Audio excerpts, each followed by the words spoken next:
उत्तर प्रदेश में बीजेपी का दलित सम्मेलन शुरू हो गया है। समाजवादी पार्टी के नेता और कार्यकर्ता अभी से वाल्मीकि जयंती की तैयारी में जुट गए हैं, तो बिहार की सड़कों पर नीतीश कुमार की पार्टी जेडीयू का भीम रथ दौड़ रहा है। अगले महीने जेडीयू ने पटना में भीम संसद करने की घोषणा की है। दलित समुदाय पर बसपा प्रमुख मायावती की पकड़ कमजोर होती जा रही है, जिसके चलते बिहार से यूपी तक दलित सियासत जोर पकड़ने लगी है। मिशन 2024 को लेकर दलित समुदाय वोटों के लिए जबरदस्त मारामारी मची है। बिहार में 17% दलित मतदाता हैं, तो यूपी में 22% से ज्यादा दलित समुदाय के लोगों की आबादी है। इस तरह दोनों ही राज्यों में दलित समुदाय का वोट किसी की तकदीर बना सकता है, तो किसी की बिगाड़ भी सकता है। दलित समाज का सच्चा साथी कौन है, इसे लेकर असल लड़ाई है। देखना है कि दलित मतदाता 2024 में किसकी नैया पार लगाते हैं। यूपी के मुख्यमंत्री योगी आदित्यनाथ ने हापुड़ से मंगलवार को दलित सम्मेलन की शुरुआत की। सालों तक इस वोट बैंक पर बीएसपी का एकाधिकार रहा, लेकिन बीजेपी ने अब इसमें बहुत हद तक सेंधमारी कर ली है। यूपी में बीजेपी ने 75 सीटें जीतने का लक्ष्य रखा है, जो दलित बिरादरी के समर्थन के बिना असंभव है। दलित समाज में मायावती का समर्थन धीरे धीरे कम होने लगा है। पिछले विधानसभा चुनाव में तो बसपा का वोट शेयर घटकर 13% रह गया था और महज 1 सीट ही जीत सकी थी। बसपा के गठन के बाद से अब तक का सबसे खराब प्रदर्शन था। बस यहीं से बीजेपी की उम्मीदों को पंख लग गए। उत्तर प्रदेश में दलित समुदाय 2 हिस्सों में बंटा है, जो जाटव और गैर जाटव दलित में बंटा हुआ है। गैर जाटव वोटर 2014 में ही बसपा का साथ छोड़ चुका है और अब जाटव वोट खिसकता हुआ नजर आ रहा है।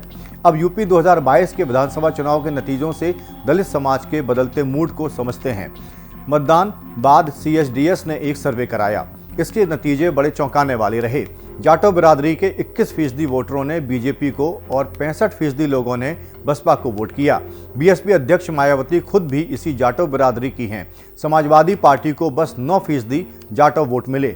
यूपी में 12% जाटव वोट हैं, मतलब दलितों में आधी से भी अधिक आबादी इनकी है। जाटव वोटों की ताकत पर ही मायावती 4 बार यूपी की मुख्यमंत्री बनी। राज्य में करीब 8% गैर जाटव दलित वोटर हैं।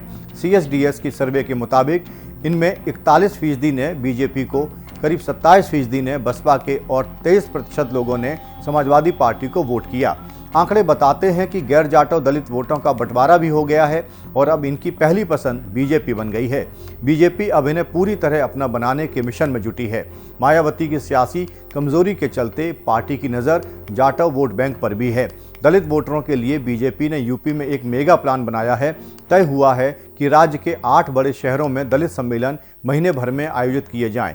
बीजेपी ने संगठन के लिहाज से यूपी को अवध, काशी, पश्चिम, ब्रज, गोरखपुर और कानपुर मंडल में बांट रखा है।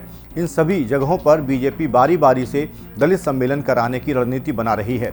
शुरुआत आज हापुड़ से हुई है, जहां मुख्यमंत्री योगी आदित्यनाथ ने कहा कि दलित समाज को सुरक्षित सम्मान तो सिर्फ मोदी सरकार दे सकती है। बीजेपी ने दलित सम्मेलन उस इलाके से शुरू किया है जो कभी बसपा का मजबूत दुर्ग हुआ करता था, पश्चिमी यूपी, जहां पर दलित समुदाय 20 से 30% तक है। अगला सम्मेलन 19 अक्टूबर को अलीगढ़ में होगा। इसके बाद कानपुर, प्रयागराज, लखनऊ और गोरखपुर में इसी तरह के सम्मेलन आयोजित करने का फैसला लिया गया है, जिसमें बीजेपी अध्यक्ष JP नड्डा से लेकर केंद्रीय मंत्री अमित शाह भी शामिल हो सकते हैं। लोकसभा चुनाव से पहले बीजेपी गांव-गांव तक दलित चौपाल से लेकर सहभोज करने की भी तैयारी में है। पार्टी में दलित बिरादरी के सभी सांसदों और विधायकों को भी इस अभियान से जोड़ा गया है। अखिलेश यादव की नज़र दलित वोट बैंक पर है। उन्हें लगता है कि वाल्मीकि, खटीक और सोनकर जैसी गैर जाटव दलित बिरादरी के लोगों का समर्थन उन्हें मिल सकता है। यह वोट बीजेपी का परंपरागत वोटर है। बसपा के दौर में भी साथ नहीं छोड़ा, लेकिन सपा इसी वोट बैंक में सेंधमारी के लिए फोकस कर रही है। मैनपुरी और उसके बाद घोसी उपचुनाव के नतीजे के बाद उनका जोश हाई है। सपा ने तय किया है कि 28 अक्टूबर को महर्षि वाल्मीकि की जयंती इस बार भव्य तरीके से मनाई जाएगी। समाजवादी पार्टी ने गैर जाटव दलित समाज के कई नेताओं को लोकसभा चुनाव का टिकट देने का भी भरोसा दिया है। अखिलेश यादव ने अंबेडकर वाहिनी के कार्यकर्ताओं के हर दलित बस्ती में जाकर लोगों को पार्टी से जोड़ने को कहा है।